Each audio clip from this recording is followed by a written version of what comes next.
السلام علیکم ورحمۃ اللہ وبرکاتہ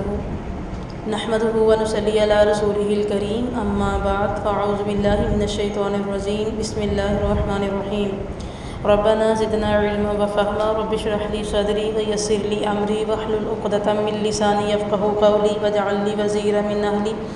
اما بعد فاعوذ باللہ من الشیطان الرجیم بسم اللہ الرحمن الرحیم سورۃ طٰہٰ آیت نمبر 1 سے ہم پڑھیں گے پہلا رکوع۔ بسم اللہ الرحمن الرحیم، شروع اللہ کے نام سے جو بڑا مہربان نہایت رحم کرنے والا ہے۔ طٰہٰ ظاہر یہی ہے کہ حروف مقطعات میں سے ہیں، کیونکہ یہ دونوں حرف دوسری جگہ مقطعات میں استعمال ہوئے ہیں۔ طٰ الگ پڑھا جائے گا، میم الگ، ہا الگ پڑھا جائے گا۔ اس طرح سے طٰ سین جس طرح پڑھا جاتا ہے، یا پھر کاف ہا یا عین صاد، اسی طرح سے یہ بھی حروف مقطعات ہیں، اور صحیح سند کے ساتھ یہ مروجہ ہے کہ حروف مقطعات ہیں اور ان کو الگ الگ ہی پڑھا جائے گا، اور ان کا میننگ اللہ رب العزت کے سوا کوئی نہیں جانتا۔ رسول اللہ صلی اللہ علیہ وآلہ وسلم نے اس کا کوئی میننگ نہیں لکھوایا۔ ما انزلنا، ہم نے نہیں نازل کیا، علیک آپ پر اے پیغمبر صلی اللہ علیہ وآلہ وسلم، القرآن قرآن، لتشقی تاکہ آپ مشقت میں پڑ جائیں۔ اللہ تعالیٰ نے آپ صلی اللہ علیہ وآلہ وسلم کو مخاطب کر کے فرمایا کہ اے پیغمبر صلی اللہ علیہ وآلہ وسلم، ہم نے آپ پر قرآن اس لیے ہرگز نازل نہیں کیا کہ آپ مشقت میں پڑ جائیں۔ اب اس سے مراد مشقت کون سی ہے؟ مشقت ایک تو دنیاوی ہے اور دوسری آخرت کی ہے۔ تو دنیاوی مشقت جو ہے وہ انسان کے لیے جو ہوتی ہے وہ آزمائش کے طور پر ہوتی ہے۔ اب آپ صلی اللہ علیہ وسلم کو ہر وقت مشقت تھی، اور ہر موڑ پہ آپ صلی اللہ علیہ وآلہ وسلم ہمیں نظر آ رہے ہیں کہ وہ کتنی مشکل میں اور کتنی آزمائش میں رہے ہیں۔ تو یہاں سے مراد جو ہے وہ لیا جائے گا آخرت کی مشقت ہے، کہ آخرت میں نعوذ باللہ آپ صلی اللہ علیہ وسلم کو کوئی کسی قسم کا سوال نہیں کیا جائے گا، کچھ پوچھا نہیں جائے گا، اور کوئی سزا وغیرہ کا کوئی سلسلہ نہیں ہوگا، بلکہ آپ صلی اللہ علیہ وسلم کو مقام محمود پر ایک بہترین جو مقام ہوگا اس پہ نوازا جائے گا۔ تو دنیا کے اندر جو ہے وہ ہر بندے کی مشقت اپنی ایک کیٹیگری اور اپنے ایک لیول کے حساب سے ہوتی ہے، کہ جس طرح ایک عام بندہ ہے تو اس کو عام سی تھکاوٹ ہوگی، عام سا اس کا معاملہ ہوگا، لیکن ایک ذرا اس کے اپر لیول کا ہے جس کے پاس زیادہ پیسہ ہے، زیادہ مال دولت ہے، تو اس کو اس سے زیادہ مشقت کرنی پڑتی ہے۔ اور اگر ذمہ داری کا بھی یہی حساب ہے، انسان جتنی ذمہ داری کا اہل ہوتا ہے اس کی ذمہ داری اور اس کی مشقت اسی حساب سے ہوتی ہے۔ تو آپ صلی اللہ علیہ وسلم پر چونکہ پوری دنیا کی ذمہ داری تھی کہ آپ نے ان کو ہدایت کا رستہ دکھانا تھا، تو اس لیے وہ جو مشقت تھی وہ الگ ہے، لیکن یہاں پہ غم، افسوس، غصہ، کینہ، دل کے اندر جو انسان کے تنگیاں پیدا ہوتی ہیں، حرج پیدا ہوتے ہیں، ان سب میں مشقت جو ہے وہ آپ صلی اللہ علیہ وآلہ وسلم کی مائنس کر دی گئی، ختم کر دی گئی قرآن کے ذریعے سے۔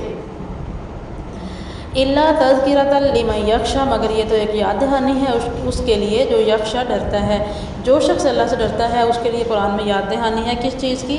اللہ کی، اللہ کے ڈر کی، اللہ کی ملاقات کی، اور اللہ کے ساتھ آخری دن میں جا کے اپنے حساب کتاب کو دیکھنے کی۔ تنزیلا ممن خلق الارض والسماوات العلی، یہ قرآن نازل شدہ ہے ممن اس کی طرف سے، خلق جس نے پیدا کیا، الارض زمین کو، والسماوات اور آسمانوں کو، العلی بلند تر، آسمانوں کو بلند بنایا، اور اتنا بلند بنایا کہ انسان کی جو پہنچ ہے وہ آسمان تک جا ہی نہیں سکتی۔ جتنا مرضی انسان کوشش کر لے آسمان تک نہیں پہنچ سکتا، اور کوئی طاقت بھی نہیں پہنچ سکتی۔ انسان کے سراؤنڈنگ میں کوئی طاقت ایسی نہیں ہے جو آسمان تک پہنچ سکے۔ ہاں، خلاق تک گئے ہیں لوگ، دوسرے ستاروں سیاروں تک گئے ہیں، سیٹلائٹ بنائے گئے ہیں، اور چاند پر جانے والی گاڑیاں بھی بنائی گئی ہیں، لیکن آسمان تک کوئی نہیں جا سکتا، اتنا بلند ہے۔ اور زمین جو ہے وہ اتنی ڈیپ ہے کہ کوئی انسان یا کوئی بھی مشینری یا کوئی بھی ٹیکنالوجی اس کے اندر تک اس کی گہرائی کو نہیں ماپ سکا۔ الرحمن علی العرش استویٰ، جس کا نام الرحمن ہے اور وہ عرش پر استوا قائم ہے۔ اللہ تعالیٰ فزیکلی طور پر عرش پر استوا ہے، لیکن وہ کیسا دکھتا ہے، اس کا جسامت کیسی ہے، اس کے ہاتھ پاؤں کیسے ہیں، وہ ہم بالکل بات نہیں کر سکتے، یہ ہمیں اجازت نہیں ہے اور نہ ہی ہم کر سکتے ہیں، اور یہ ہماری سوچ اور ہماری سمجھ سے بھی بالا تر ہے۔ اور اگر ہمارے دل میں اس طرح کے سوالات اٹھتے ہیں تو وہ ٹوٹل شیطانی وسوسے ہوتے ہیں، ان سے بچنا اور پھر تعوذ پڑھنا جو ہے وہ ہم پہ فرض ہے۔ لہو ما فی السماوات و ما فی الارض، اسی کے لیے ہے جو کچھ آسمانوں میں ہے اور جو کچھ زمینوں میں ہے، وما بینہما، اور جو ان دونوں کے درمیان ہے، وما تحت الثری، اور جو نیچے ہے ثری گیلی مٹی کے۔ گیلی مٹی کے نیچے کیا ہے وہ اللہ ہی جانتا ہے۔ اب گیلی مٹی کے نیچے جو ہے وہ چشمہ ہے یا کوئی جانور ہے یا کوئی مردہ ہے یا کوئی سونا چاندی کوئی دھات ہے، کوئی پتھر ہے یا کوئی سنگ ریزہ ہے، کیا ہے یہ اللہ ہی جانتا ہے۔ اوپر سے انسان اندازہ نہیں کر سکتا جب تک اس کو کھود کے نیچے سے نکالے نا۔ اور اس کے علاوہ پارٹیکولرلی وہ گیلی مٹی مراد ہے جہاں پہ سورج غروب ہوتا ہے، سورج نکلتا ہے، وہاں تک کوئی بندہ جا ہی نہیں سکتا، تو وہ کیسے کوئی بندہ جانے گا؟ تو یہ صرف اللہ رب العزت کے لیے ہے اور وہی جانتا ہے۔ وَإِن تَجْهَرْ بِالْقَوْلِ، اگر آپ اونچی آواز میں پکاریں گے اللہ کو، فَإِنَّهُ يَعْلَمُ السِّرَّ وَأَخْفَى، تو بے شک جان لیجئے کہ بے شک بے اللہ تعالیٰ چھپی ہوئی اور اخفا نہایت پوشیدہ چیزوں کو بھی جانتا ہے۔ ہم انسان کے جسم کے اندر خون گردش کر رہا ہے، اس کے پٹھے کس طرح سے کام کر رہے ہیں، اس کے مسلز کس طرح سے کھینچے جاتے ہیں، سکڑتے ہیں۔ ایک چھوٹا سا بچہ جو ابھی ماں کی گود میں ہوتا ہے، اس کے اندر بھی سارے فنکشنز ہو رہے ہوتے ہیں۔ فزیکلی طور پر تو ڈاکٹرز اس کو اوپن کر کے سارا کچھ دیکھ لیتے ہیں، لیکن ان کے فنکشن، ان کی روح اور اس کی عادات کوئی بندہ نہیں جان سکتا کہ وہ اگلے لمحے کیا کرنے والا ہے، اس کے مائنڈ سیٹ کیا ہے، اس کے دل کے اندر کون سی چیزیں جنم لے رہی ہیں، اس کے دماغ میں کیا چل رہا ہے۔ ہاں جو سائیکاٹرسٹ ہیں، سائیکالوجی پڑھے ہوئے لوگ ہیں، وہ کہتے ہیں، لیکن وہ بھی پیچھے سے ہسٹری لیتے ہیں تو پھر کہتے ہیں۔ وہ بھی لوگوں کی ڈرائنگ دیکھتے ہیں، لوگوں کے مائنڈ دیکھتے ہیں، لوگوں سے باتیں کرتے ہیں، پھر اس کے بعد ان کو پتہ چلتا ہے، اور وہ ہوتی ہے ایک ایکسیس۔ اور اسیس جو ہوتی ہے وہ صحیح بھی ہو سکتی ہے، غلط بھی ہو سکتی ہے، لیکن اتھینٹک جو نالج ہے وہ صرف اور صرف ایک اللہ کے پاس ہے کہ چھپا ہوا کیا ہے اور انتہائی خفیہ کیا کچھ رکھا گیا ہے۔ اللہ لا الہ الا هو، اللہ وہ ذات ہے جس کے سوا کوئی معبود نہیں ہے۔ لہ الاسماء الحسنی، اس کے اچھے اچھے نام ہیں۔ سورۃ الاعراف میں اس کی ساری تفصیل گزر چکی ہے کہ اللہ تعالیٰ کے کتنے پیارے پیارے نام ہیں، اور 99 نام جو ہیں وہ رائج ہیں ہمارے عمومی رسم الخط میں، اور اس کے علاوہ بے شمار نام جو ہیں وہ حدیث میں اور بھی ملتے ہیں۔ اس طرح سے بے شمار نام جو ہیں وہ انسان کو مل رہے ہیں، اور انسان اس میں سے 99 ناموں کی ایک ایک لسٹ تیار کر رہے ہیں۔ کسی نے کوئی نام جو ہیں وہ یاد کیے ہوئے ہیں، کسی نے کوئی، اور اس طرح سے اللہ تعالیٰ سے وہ دعا کرتے ہیں، زیادہ کچھ دعا سنتا ہے۔ وَهَلْ أَتَاكَ حَدِيثُ مُوسَىٰ، اور کیا آئی ہے آپ کے پاس خبر موسیٰ علیہ السلام کی؟ یہاں سے ہی موسیٰ علیہ السلام کا قصہ شروع ہو رہا ہے۔ اِذْ رَأَىٰ نَارًا، وہ وقت جب وہ مدین سے واپس آ رہے تھے، انہوں نے دیکھا نارن آگ کو، فقالت، انہوں نے کہا لِأَهْلِهِ، اپنی بیوی سے، انکسوا، تم ٹھہریے، انی بے شک میں آنست پاتا ہوں نارن آگ، لعلی آتیکم، تاکہ میں لاؤں تمہارے لیے، منہا اسے، بخبسن ایک انگارہ، او اجدو، یا میں پاؤں، علی النار اوپر آگ کے، ہدن ہدایتی۔ وہ وقت یاد کیجیے جب حضرت موسیٰ علیہ السلام جو تھے وہ اپنی بیوی کے ساتھ تھے، اور یہ وہ واقعہ ہے جب مدین سے وہ واپس آ رہے، 10 سال حضرت شعیب علیہ السلام کے ساتھ گزارنے کے بعد اور ان کی بکریاں چرانے کے بعد جو ہیں وہ آئے، اور 10 سال کے بعد جب وہ آئے ہیں تو ان کے ساتھ میں بیوی بھی تھی اور بچے بھی ڈیفینیٹلی ہوں گے، ظاہر 10 سال ہو گئے شادی کے تو بچے تو ہوں گے، اور یا پھر ہو سکتا ہے کہ بیوی اکیلی ہو، یہ اللہ تعالیٰ نے پراپر ہمیں کہیں پہ یہ چیز نہیں ملتی۔ تو اللہ تعالیٰ نے حضرت موسیٰ علیہ السلام کو آگ دکھائی، یعنی کہ روشنی دکھائی، اور حضرت موسیٰ علیہ السلام سمجھے کہ یہ آگ ہے، اور یہ آگ صرف موسیٰ علیہ السلام کو نظر آئی تھی، ان کی بیوی کو نظر نہیں آئی تھی۔ بعض مفسرین کہتے ہیں کہ ان کے ساتھ ان کا جو ایک لڑکا تھا ملازم یوشع بن نون، وہ بھی تھا، تو ہو سکتا ہے کہ وہ ہو یا کوئی اور ہو ملازم وغیرہ، کیونکہ اکیلے لوگ اس وقت سفر نہیں کرتے تھے، کوئی نہ کوئی قافلہ بن جاتا تھا 4-5 لوگوں کا، وہ مل کے کرتے تھے۔ تو حضرت موسیٰ علیہ السلام چونکہ امیر تھے، تو ان کو راستہ جو تھا یہ بھی معلوم کرنا تھا، اور ساتھ میں سردی بہت زیادہ تھی اور ان کی بیوی کو سردی بھی لگ رہی تھی، اور یہاں پہ ایک چیز تو یہ واضح ہوتی ہے کہ انہوں نے اپنی بیوی کو پیچھے کھڑا کیا اور خود آگے گئے رسکی کام کے لیے کہ کہیں کوئی اور چیز نہ ہو، اور اپنے گھر والوں کی حفاظت کی، اور دوسرے نمبر پر آگ لانے کے لیے بھی حفاظت جو ہے وہ نظر آ رہی ہے۔ پھر پھر اس کے بعد آگ جو تھی وہ حضرت موسیٰ علیہ السلام کو نظر آئی تھی، باقی لوگوں کو نظر نہیں آئی تھی، لہٰذا یہ کہا جاتا ہے کہ نبوت صرف حضرت موسیٰ علیہ السلام کے لیے ہے۔ اگر سب کو آگ نظر آتی تو ڈیفینیٹلی وہ سب اس کی طرف مائل ہوتے اور سب اس کے بارے میں سوچتے۔ تو یہ انبیاء جو ہوتے ہیں وہ اللہ کے چنے ہوئے لوگ ہوتے ہیں، اور یہ وہ چنی ہوئی چیزیں جو ہیں وہ ان کو نظر آتی ہیں۔ تو حضرت موسیٰ علیہ السلام نے اپنے انسانی تقاضے کے پیش نظر 3 چیزیں کی، کہ ایک تو ان کی حفاظت کی کہ آپ یہاں رکیں، دوسری ان کے لیے انتظام کیا کہ آپ کو سردی لگ رہی ہے تو ہو سکتا ہے کہ میں کچھ انگارہ لے کر آؤں جس کو آپ سینک سکو، اور تیسرے نمبر پر کہ میں رستہ تلاش کر لوں گا، یعنی کہ مجھے رستہ دیکھنے میں آسانی ہو جائے گی، جس طرح ہم ٹارچ وغیرہ استعمال کرتے ہیں۔ فلما آتاہا، پھر جب وہ آ گیا، نودیا یا موسیٰ، ہم نے پکارا اے موسیٰ۔ اب دیکھیں کہ جب وہ آگ کے پاس پہنچے ہیں تو اللہ نے آواز دی کہ اے موسیٰ انی انا ربک، بے شک میں تیرا رب ہوں، فاخلع نعلیک، اپنے جوتے اتار دیجئے، انک بالوادی المقدس طویٰ، بے شک آپ مقدس طویٰ وادی میں ہیں۔ اس آیت سے سب سے پہلی بات تو یہ معلوم ہوتی ہے کہ اللہ تعالیٰ نے اپنا تعارف کروایا اور باقاعدہ آواز کے ساتھ بولے۔ حضرت موسیٰ علیہ السلام اللہ سے ہم کلام ہوتے تھے، اور باقاعدہ آواز کے ساتھ، باقاعدہ انداز کے ساتھ، اور باقاعدہ ایک دلی سکون کے ساتھ یہ بات ان تک پہنچی، اور انہوں نے آگے سے اللہ تعالیٰ کی طرف مطلب کہ ادھر ادھر دیکھا، اور دیکھ کے یہ پیچھے آیت نمبر 11 کا یہ سین ہے کہ موسیٰ علیہ السلام نے دیکھنا شروع کر دیا کہ میرا نام یہاں پہ جنگل بیابان ہے اور خالی وادی ہے، اندھیرا ہے، کس کو میرا نام یاد ہے؟ تو پھر اللہ تعالیٰ نے آیت نمبر 12 میں اپنا تعارف کروایا اور کہا کہ میں تمہارا رب ہوں، اپنے جوتے اتارو۔ اچھا، اب جوتے اتارنے سے یہ ہے کہ ایک تو سب سے پہلی بات یہ ہے کہ ان کے جوتے جو تھے ان کے ساتھ کوئی رستے میں سے گندگی، جس طرح کسی جانور کا فضلہ، گوبر وغیرہ لگ گیا تھا، تو اللہ تعالیٰ نے فرمایا کہ آپ پاک وادی میں آ گئے ہیں تو آپ اس کو اتار دیں۔ اس کی ایک دلیل جو ہے وہ ہمیں ملتی ہے صحیح حدیث سے کہ حضرت محمد صلی اللہ علیہ وآلہ وسلم جوتوں میں بھی نماز پڑھتے تھے، جوتے کے بغیر بھی پڑھتے تھے۔ ایک مرتبہ آپ صلی اللہ علیہ وسلم جوتے سمیت نماز پڑھ رہے تھے،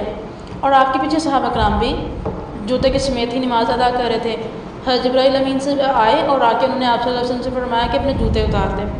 حضرت محمد صلی اللہ علیہ وسلم نے اپنے جوتے اتار کے اپنے بائیں طرف رکھ لیے، اور پیچھے سارے جتنے لوگ تھے ان سب نے نماز کے دوران جوتے نکالے اور اتار کے اپنے سائڈ پہ رکھ لیے۔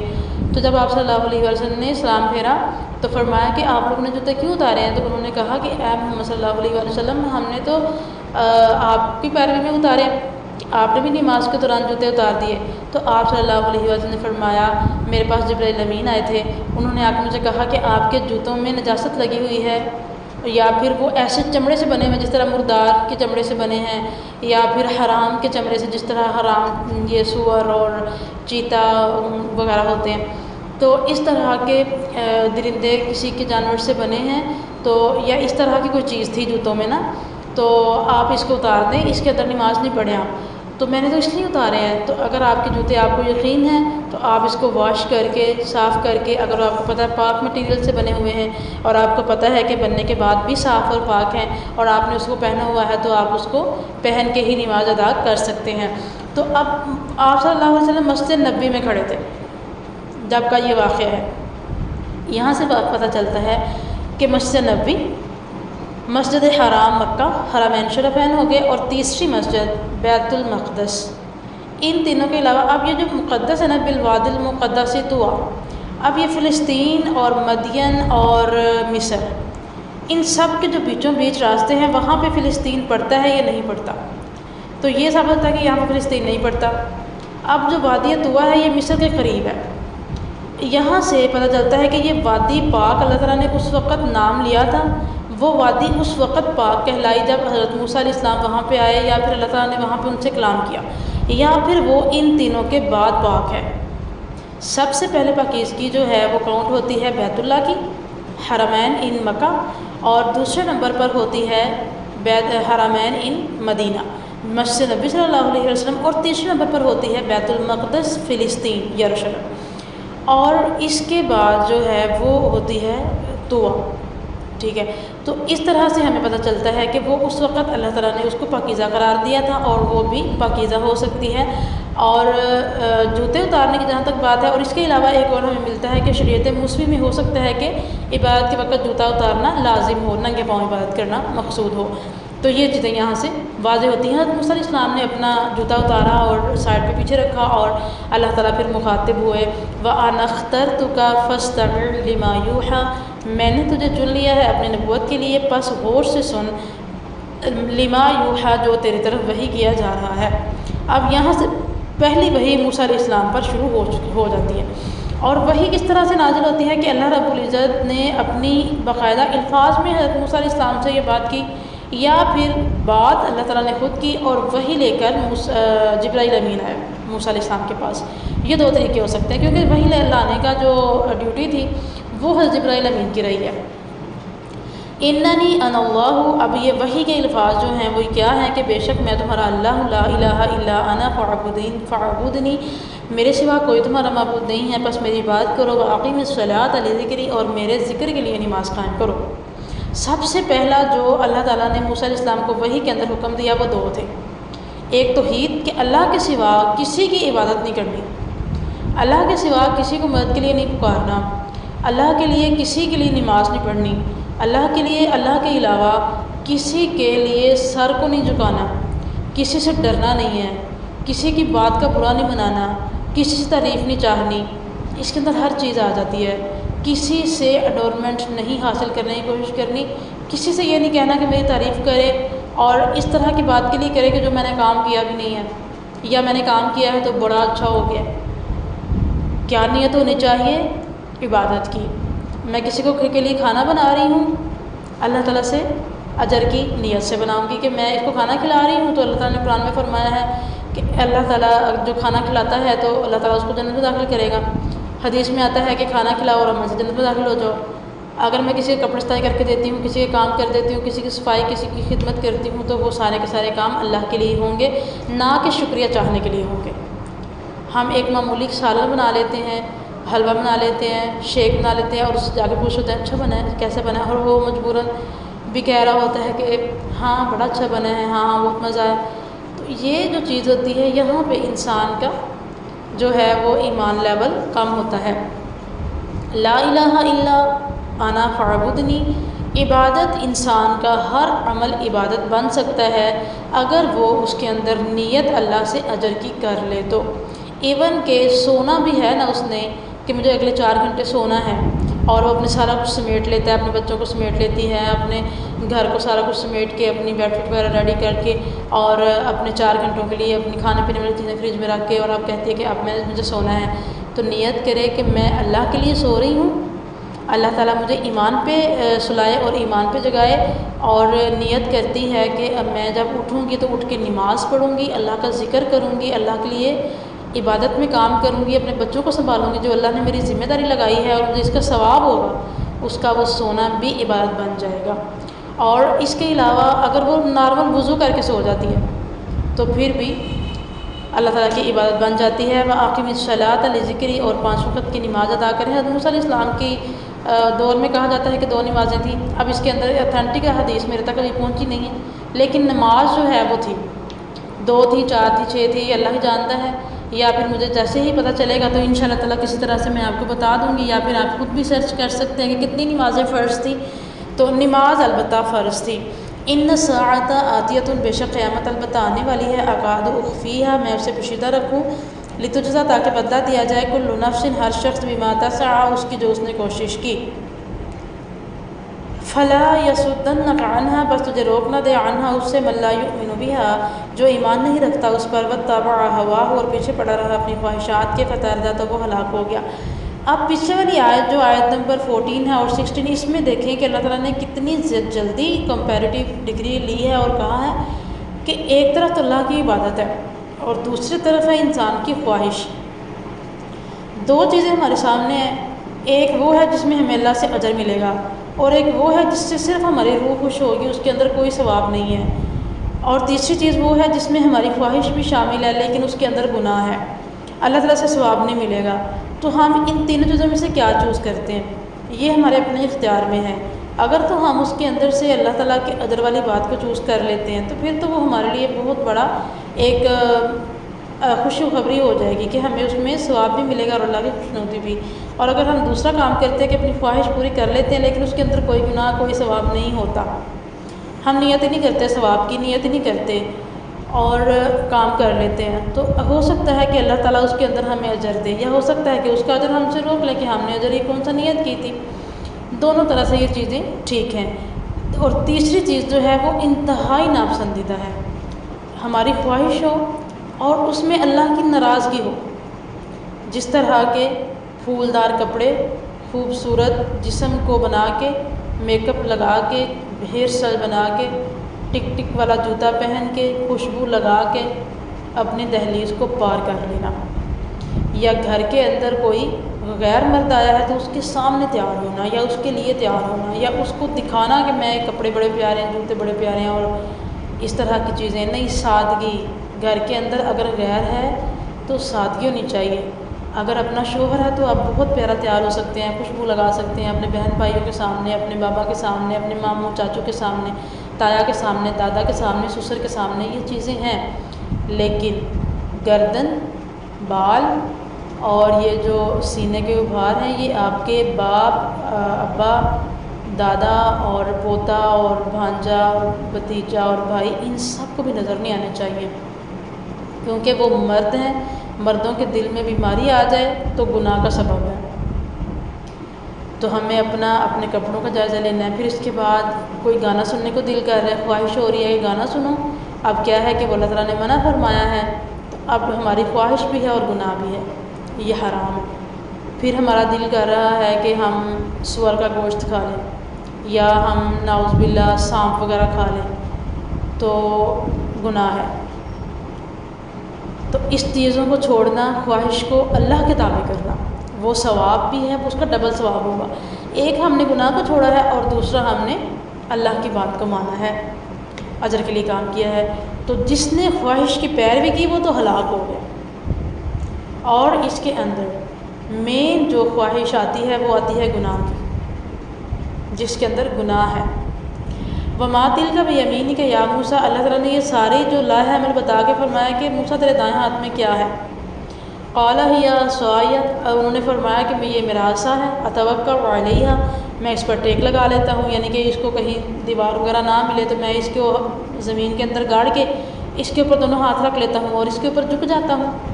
بیک سائڈ پہ جھکنا یا فرنٹ سائڈ پہ جھکنا یا دائیں جھکنا یا بائیں جھکنا، یہ بہت بہترین ہوتا ہے عصا،